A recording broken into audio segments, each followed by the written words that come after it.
ठीक है। There are certain words which are always followed by an object, जिनके पीछे ऑब्जेक्ट होना जरूरी है। Enjoy, avail, pride, adjust, reconcile, acquit, assume, amuse, resign, avenge, exert, apply, adapt. देखो कुछ वर्ड है ये, वैसे याद तो मतलब फिक्स याद नहीं करने, ये बार रीड कर लो। Enjoy, avail, absent, pride, adjust, reconcile, acquit, amuse, resign, avenge, exert, apply, adapt. यार पता नहीं कुछ ना यहाँ पे आवाज ही दिक्कत है कुछ, धुआं धुआं हो गया ऐसा लग रहा है।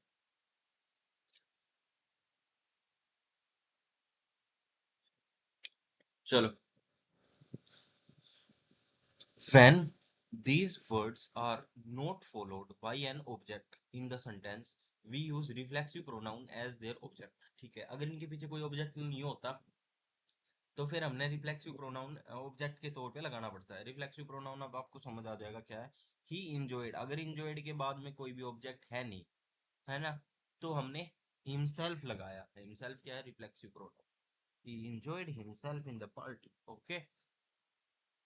She availed herself of the opportunity and thus got a promotion. Object 3. They enjoyed picture last evening. They enjoyed picture. They enjoyed, उन्होंने enjoy किया picture last evening.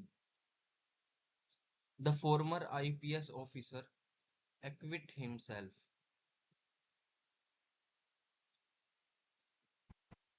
if effectively. जो फॉर्मर आईपीएस ऑफिसर है, equity himself effectively. तो equity के बाद में कोई था नहीं तो हिमसेल्फ आ गया इफेक्टिवली। ही absent हिमसेल्फ, ठीक है, ही absented हिमसेल्फ, वो अपने आप को absent कर लिया, absent के बाद में भी आएगा। From the class in the first sentence, the reflexive pronoun himself does not function as a object, it can be understood. अच्छा, डज नॉट नहीं है, वहां डज है, sorry. Himself does the function as of an object, it can be understood by finding the answer of he enjoyed whom, himself. Similarly, in the second sentence of the word availed is formed by the object herself. However, in the third example, the word enjoyed is followed by the object picture. Hmm.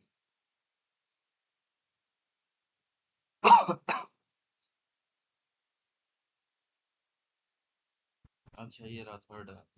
They enjoyed picture last evening. Okay, the enjoyed, इसमें क्या बोला गया? इसमें बोला गया है हम्म,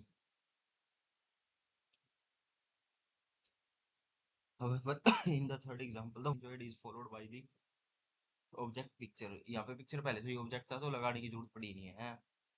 Thus we do not need to put a reflexive pronoun as its object। ठीक है, नोट क्या है?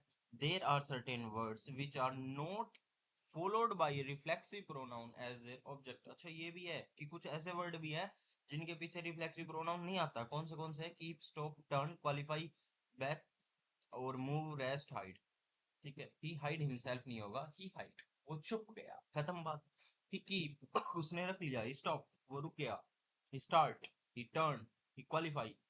ये ऐसे हैं जिनके पास में रिफ्लेक्सिव प्रोनाउन नहीं आएगा। इंपॉर्टेंट है, ये भी ध्यान से देखो। Example, he hide himself is wrong in the room, is wrong, incorrect. He hid in the room. She has qualified herself की जरूरत नहीं है, she has qualified for the post. Rule number 16, there are certain words which are never followed by a reflexive pronoun। यार ये तो same ही तो है, यहाँ से सेम ही तो दे दिया ना। Hide, keep, stop, turn, back और एक्सेट्रा। ये हाइड हिमसेल्फ, ये सेम लिखा हुआ है। मेरे ख्याल से वहाँ रूल नंबर 16 लगाना भूल गए, वो 16 लगा के दे दिया। ठीक है, अभी आगे देखते हैं। Rule number 17, whenever the two subjects are connected with as well as together with along with no and not in addition to like unlike with rather than except no less than nothing but more than one the verb agree to the first subject अगर इस type के आते हैं ना देखो John as well as Mary wanted to drop the course तो जो verb है वो फर्स्ट पर्सन जो लिखा हुआ है फर्स्ट सब्जेक्ट है उसके अकॉर्डिंग आएगी एज वेल एज मैरी इन वर्ड के करेक्ट होंगे तो फर्स्ट के अकॉर्डिंग आएगी वर्ब ठीक है लो यार ये टू टू टू टू क्यों कर रहा है why are you doing to to भाई ये बारी देख तो लूं चल भी रहा ना चल रहा लेकिन मुझे पता चले चल ही नहीं रहा यार शर्म ना आ रही लोगों को एक भी व्यू नहीं है कोई बात नहीं जस्ट डू इट ओके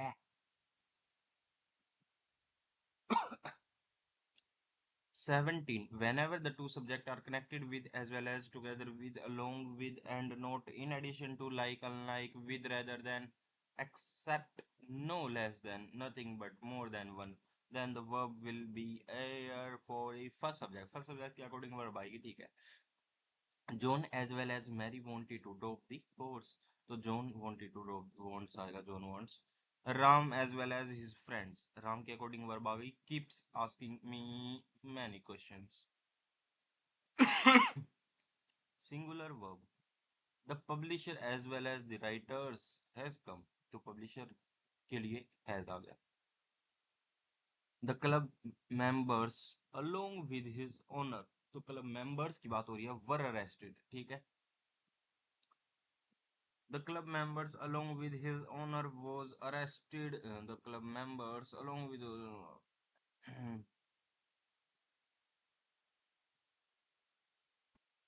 यार एक minute the club members along with his owner were arrested the club members along with his owner was arrested correct यार ये समझ नहीं आया ना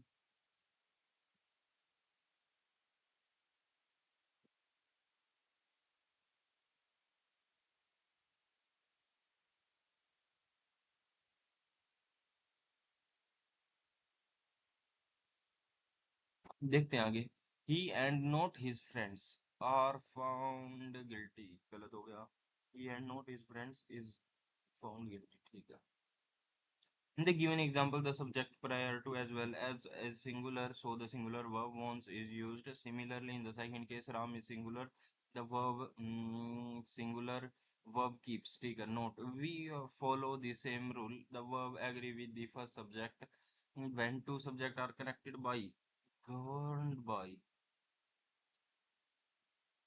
accompanied by but beside led by run by etc मुझे ना इसमें एक चीज देखनी है the club member along with his owner were arrested वाला ठीक होना चाहिए यार the club members were arrested along with his owner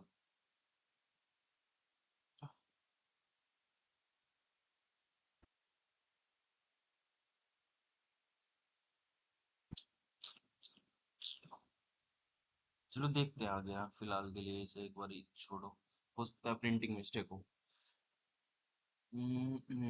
we follow the same rule the verb agree with the first subject when two subjects are connected by governed by accompanied by but beside led by run by etc the example California along with Florida is among the most popular US tourist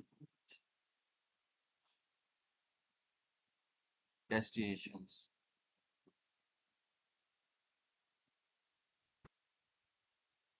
the teacher along with the principal are entering the class the teachers along with the principal subject is lowercase ठीक है ये भी सही है rule number 18 पे आ गए ठीक है यार, वो मिस प्रिंट थी वो ना, और तो कुछ ऐसा इशू है नहीं बाकी इसमें। रूल नंबर 18 देख लो, इसमें क्या है, difference between noun and verb for similar sounding words. ये बड़ा इंपॉर्टेंट है भाई। इसमें ना एक चीज ध्यान रखना, जिसके में लास्ट में सी होगा ना, सी सी ई होगा, यानी सी यूज होगा वो नाउन होगा, और एस यूज होगा तो वर्ब होगा। एडवाइस, एडवाइस, ठीक है। एस वर्ब होगा और सी होगा नाउन। सी एन से पहले आता है, वी के बाद में एस आता है, तो इस तरीके से याद रखना, वर्ब के पास में एस है, बी मतलब एस के बाद में बी आता है, सी के बाद में एन आता है, ठीक है। प्रैक्टिस है, सी है तो noun, P R A C I T C. यार ये सी सी दोनों में लिख दिया, यहाँ पे भी प्रिंटिंग मिस्टेक है भाई, है एस सी आएगा वहाँ। बिलीफ, बिलीव, अच्छा, बिलीफ है तो नाउन, बिलीव है तो वर्ब।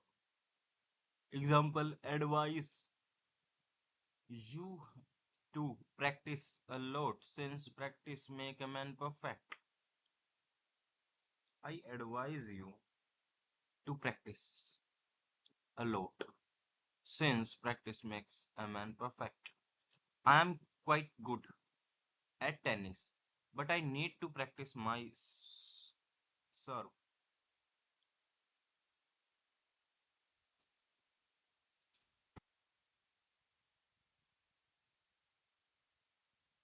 प्रैक्टिस में दोनों से ही होते हैं क्या?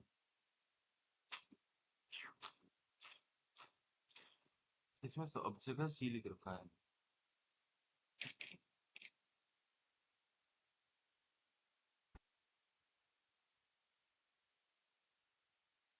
Practice makes a man perfect। ऊपर नाउन है, नीचे तो वर्ब होनी चाहिए ना, टू प्लस बी। myself, ठीक है। Practice makes a man perfect, okay. He give me a piece of advice, ठीक है, नाउन है। It is my belief that my student are very talented. I believe my students. Note to locate noun in the sentence, we generally try to find the answer of what, who, whom।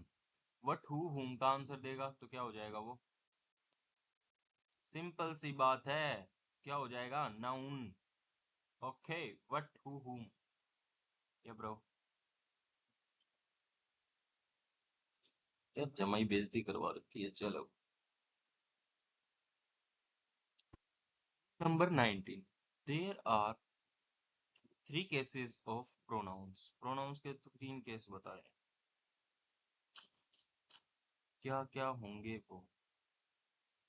The case of personal pronoun, subjective pronoun, objective pronouns, possessive adjective, possessive pronounce.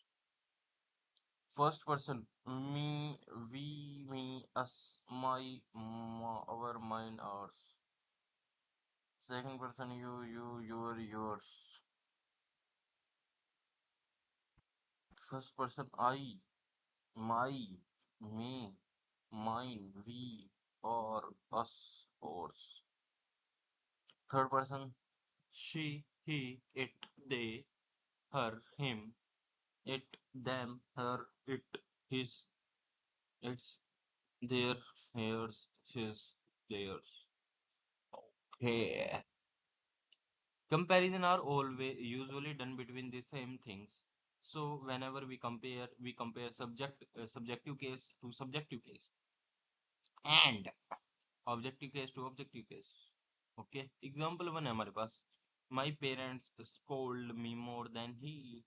Scold me more than he माना चाहिए ना, very good, him है, बिल्कुल सही है, वो incorrect होगा भाई ये।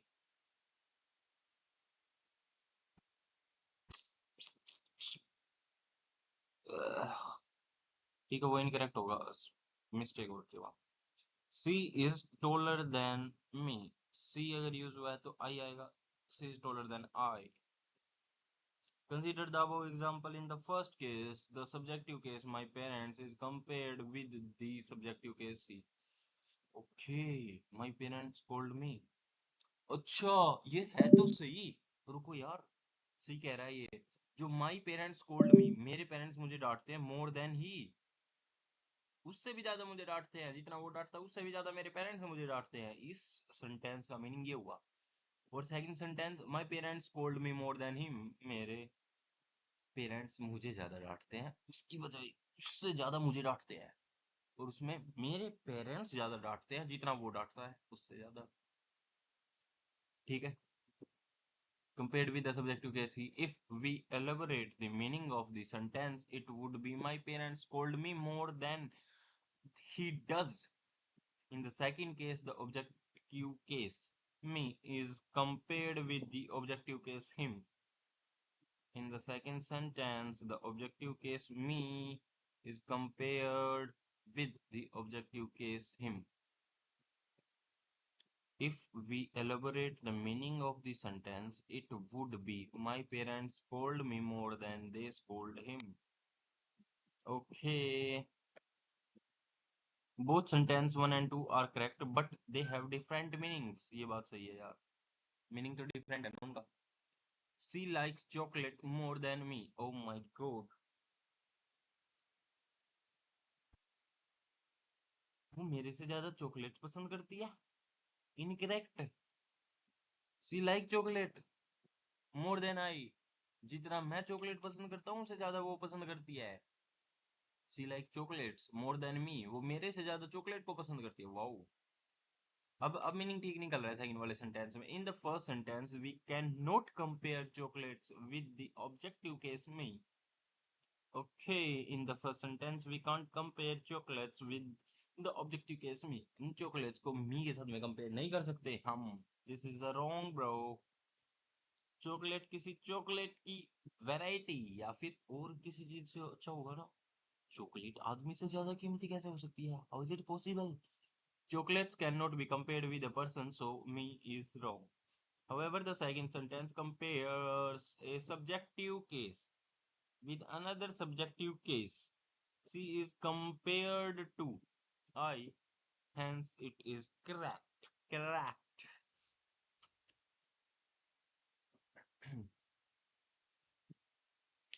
आवाज हाँ प्रॉपर है, आवाज तो प्रॉपर है। चलो चलो चलो।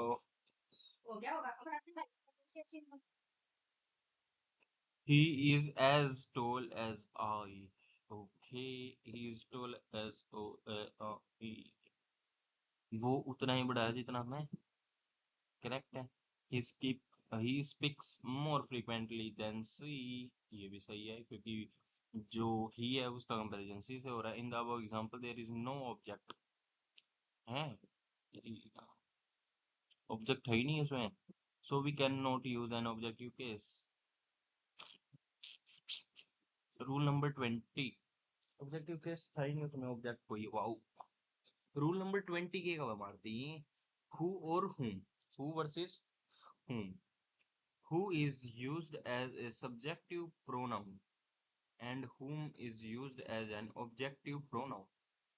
जो who है वो यूज किया जा रहा है एक सब्जेक्टिव प्रोनाउन के तौर पे, और जो whom है वो एक ऑब्जेक्टिव प्रोनाउन के तौर पे यूज किया जा रहा है। ठीक है।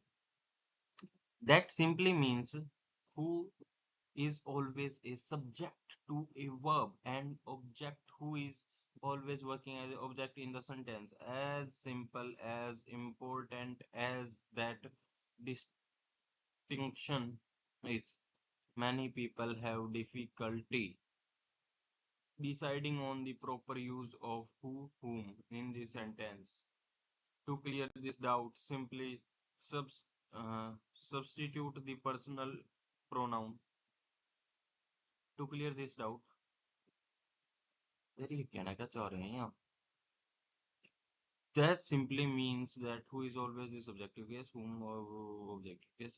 As simple and important as that distinction is, many people have difficulty deciding the proper use of who and whom in the sentence। ठीक है, कह रहे हैं कि कुछ लोगों को डिफिकल्टी होती है who और whom यूज करने में। टू क्लियर दिस डाउट, इस डाउट को क्लियर करने के लिए simply substitute the person personal pronoun को सब्स्टिट्यूट करके देखें वहां पे ही और हिम को, सी और हर को, हु और हुम को।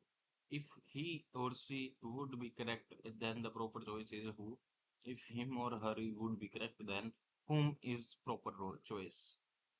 मिस्टर दीक्षित, कौन सा Dikshit, Mrs Dikshit, consultant as astrologer whom she met in Sonpur.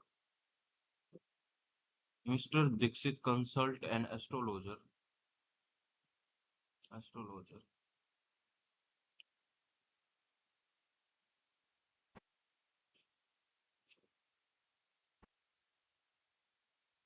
She met him in Sonpur. अच्छा, she met him, him use हो रहा है और him यहाँ पे है नहीं, तो इसकी जगह पे whom आ गया। Jack is the man I went fishing with him last spring। तो यहाँ पे भी him, यार him आ रहा है तो whom आ जाएगा, ठीक है। I went fishing with him। Jyoti is the girl who got the job। Jyoti is the girl who got the job, she got the job। Whom can we turn to in a time of crisis? Can we turn to her?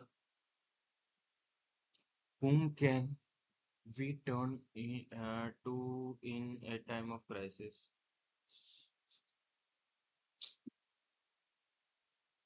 Whom can we turn to in a time of crisis?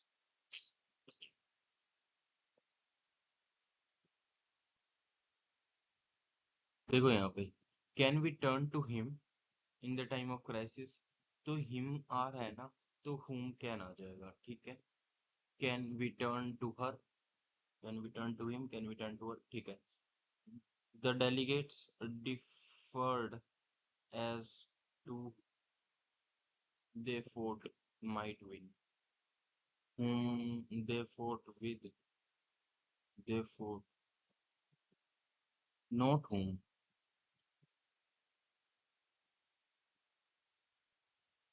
The delegate deferred as to who they thought might win, not whom. Here, the entire clause is in the object of the preposition. Hmm. Substitution is particularly helpful in the case such as this.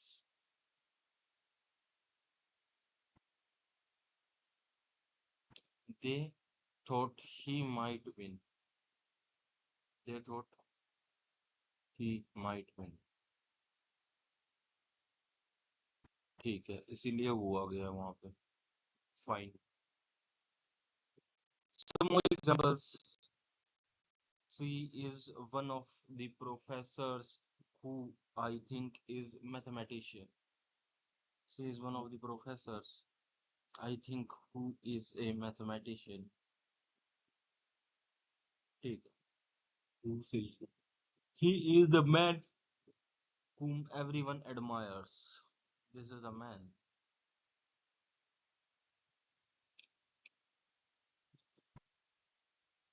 Everyone admires him, तो इसलिए whom आ गया। She met the people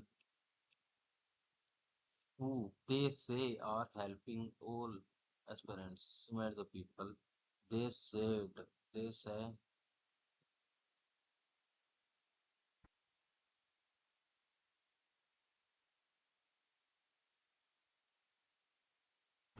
they are helping aspirant। ठीक है, यानी who आ गया। They hired the man। We interviewed him last week। री interviewed last week. ठीक है, 20 हो गए हमारे rule. Rule number 21।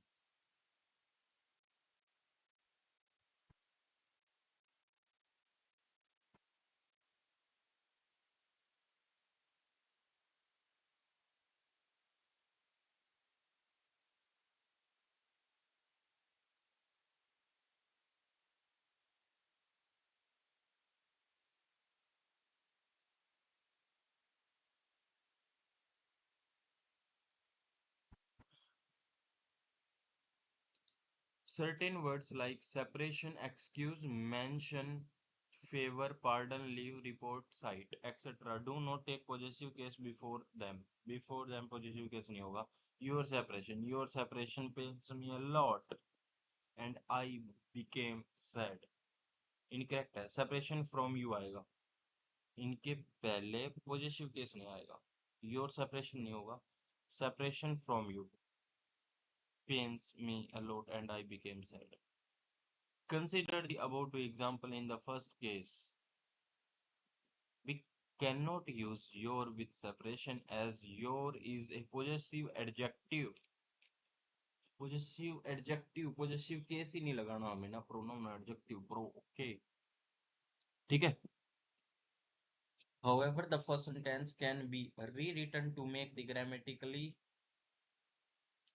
feasible without altering its meaning, as can be seen in the second sentence.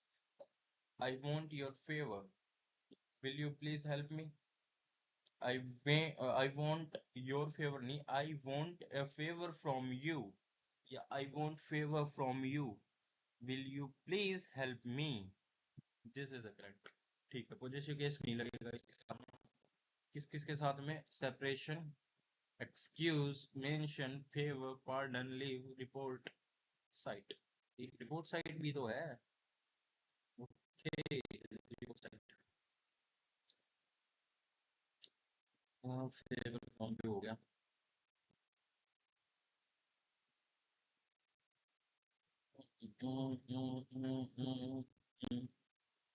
The first sentence is grammatically incorrect as we cannot use your favor. However, it can be written as favor from you, as as in the second sentence. Okay. His mention in the story received great applause from audience. The mention of him in the story received great applause from audience. The first sentence is grammatically incorrect as we cannot use his mention as his is also a possessive adjective. The first sentence in the grammatically incorrect. जो पहला sentence है वो grammatically incorrect है as we cannot use his mention as his is a possessive adjective. However, the first sentence can be rewritten to make the grammatically correct without altering its meaning, as we can see in the second sentence. As his sight, the robbers fled. At the sight of him, the robbers fled. At his sight की जगह पे at the sight of him, the robbers fled. Note possessive case: your, his, her, my, their और your, its ये सारे possessive case. ठीक है. ये rule number 21 तक रखते हैं फिलहाल ना. 15 6 7. ओके. ये चल क्यों नहीं रहा? ये तो नहीं समझ आ रहा है. चल क्यों नहीं रहा? ये तो चल रहा है यार. Question number 22. रूल नंबर 22 करेंगे अब next. Each other one another. ये आसानी चीज है यार. चलो. ये बड़ी बहुत है. कोई ना. 23 24 इसमें छोटी है. चलो चलो. अब नेक्स्ट क्लास में देखेंगे यहाँ से. और नेक्स्ट क्लास कितनी देर में होगी? थोड़ी बहुत देर में ही हो जाएगी. कल मैं आ नहीं पाया यार ऑनलाइन रात को. कोई बात नहीं है ना. आज आज निपटा देंगे इन चीज़ों को ना.